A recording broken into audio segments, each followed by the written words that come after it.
Hello everyone, in the last video we talked about how Wu Qi transitioned from the state of Lu to the state of Wei. Upon his arrival at Xihe in Wei state, he launched a fierce offensive against Qing state and quickly captured the entire Hexi region.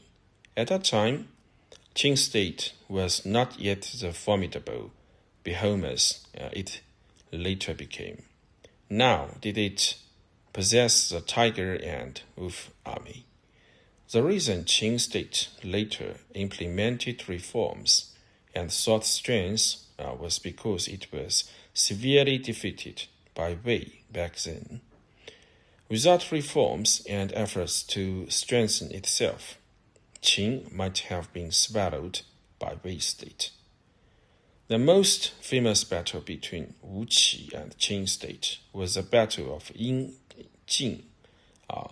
Qing state mobilized 500,000 troops, vowing to retake Hexi.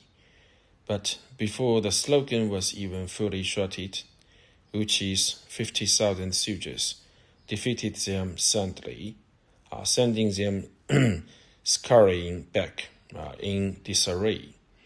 This history was so humiliating that Qing state did not want to record it, and it was only mentioned in the military books written by Wu Qi. What secret did Wu Qi have to defeat 500,000 with just 50,000? The secret lay in his specially trained special forces unit, the Wei Wuzu. This was a new professional infantry unit with extremely stringent selection criteria. Soldiers had to wear 3 layers of heavy armor, a steel helmet, carry a sword at their waist, hold a spear in their left hand, a crossbow capable of launching 12 stones in their right, and carry 50 arrows and 3 days' worth of rations, all while being able to march 50 kilometers in half a day. Once selected, soldiers were immediately rewarded with a large house and 100 acres of fertile land, and exemption from taxes and labor services for their entire family. If they made achievements on the battlefield, bonuses were sent directly to their home, rewarding not just the soldier but also their family. Later, Shangyang's 20-rank system in Qing state was inspired by Wu Qi. Moreover, Wei Wuzu soldiers were professional, doing nothing but training. Wu Qi also grouped them based on their specialties.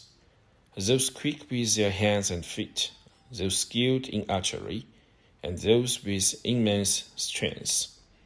These groups were then flexibly deployed on the battlefield. As a result, the combat power of the Wei Wuzu was world-class at that time. Under Wu Qi's strong offensive, Qing state was then forced to retreat to the west of Mount Hua. Given more time, Wu Qi might have truly annihilated Qing state.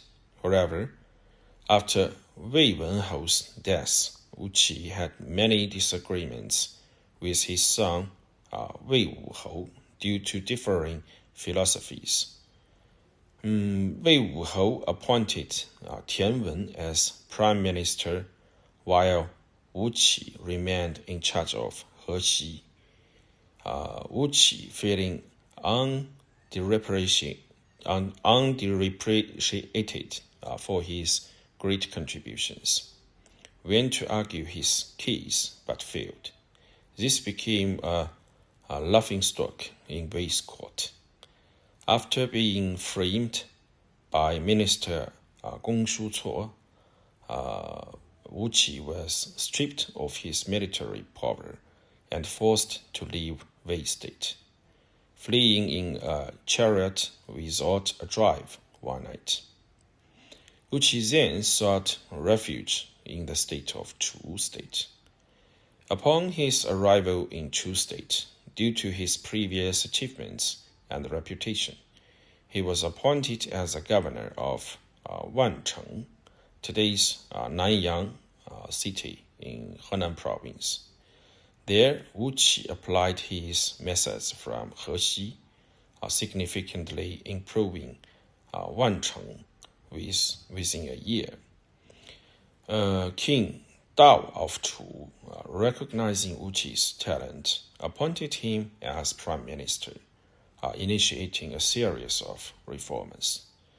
Wuqi corrected the corruption among Chu's nobility, allowing the public to supervise the reforms. Chu underwent significant changes, greatly enhancing its national strength. Subsequently, Chu expanded southwards into Nanyue, extending its territory to the areas around Dongting Lake and Cangwu Prefecture. In 381 BC, Wuqi organized a Chu military campaign to assist Zhao state and defeat the Wei army.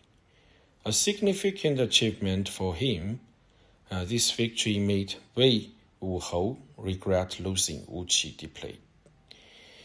Wuqi's aggressive reforms in Chu state quickly strengthened the power of the state, causing fear among other lords and sowing the seeds of his demise. Wuqi's reforms in Chu focused on three main points. First, abolishing the privileges of nobles who had held titles for 3 generations, relocating them to sparsely populated areas. All rewards were based on military merit. Secondly, he eliminating unnecessary officials, reducing their salaries and cracking down on corruption. And thirdly, establishing a unified legal system and customs in Chu state, prohibiting private connections. Under Wuqi's leadership, Chu state expanded southward, reaching Hunan, Jiangxi, and Guangxi provinces.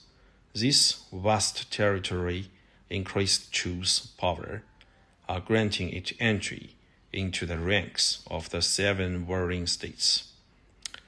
However, Wuqi's reforms affected almost all social classes in Chu state. First of all, he abolished noble titles, forcing them into hardship, offending the aristocracy. He eliminated officials and reduced salaries, angering the gentry. Finally, his attempt to unify customs alienated the general populace. Thus, in early 381 BC, on the day of King Dao's funeral, a group of Chu nobles staged a coup targeting Wuqi. Knowing he was doomed, Wuqi lay on King Dao's corpse, shouting that the ministers were rebelling against the king. Despite this, the nobles surrounded and shot him with arrows, and King Dao's corpse with arrows too. The successor, King Su of Chu, enraged by the insult to his father's corpse, executed and confiscated the properties of the nobles involved in Wuqi's murder, affecting over 70 noble families. Wuqi's death marked the failure of his reforms in Chu state.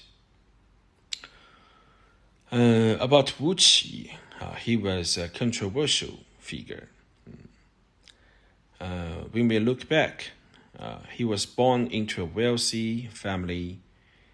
He squandered his fortune in pursuit of fame, seeking official positions across states in Lu. He was expelled by Confucius' disciples for not returning home upon his mother's death, showing filial impiety. To gain power, he killed his wife, showing inhumanity. Wei Wenhou employed him for 22 years, but Wu Qi left Wei when he didn't achieve the position of prime minister, showing his disloyalty. In true state, he sought to drag his enemies down with him in death, and using King Dao's corpse, showing his dishonor. However, his military reforms indeed strengthened Wei's army, and his reforms in true state really expanded its territory, making it one of the 7 warring states. Throughout his life, Wu Qi commanded 76 major battles, winning 64 and drawing 12, and authored military treaties comparable to Sun Tzu's Art of War. Wu Qi's legacy influenced 2 significant figures, Bai Qi, who inherited his military strategies, and Shangyang, who adopted his reform ideas. So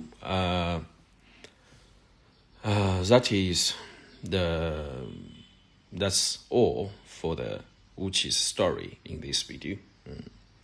If you guys enjoyed it, please like, follow, comment, and share. See you guys in the next video.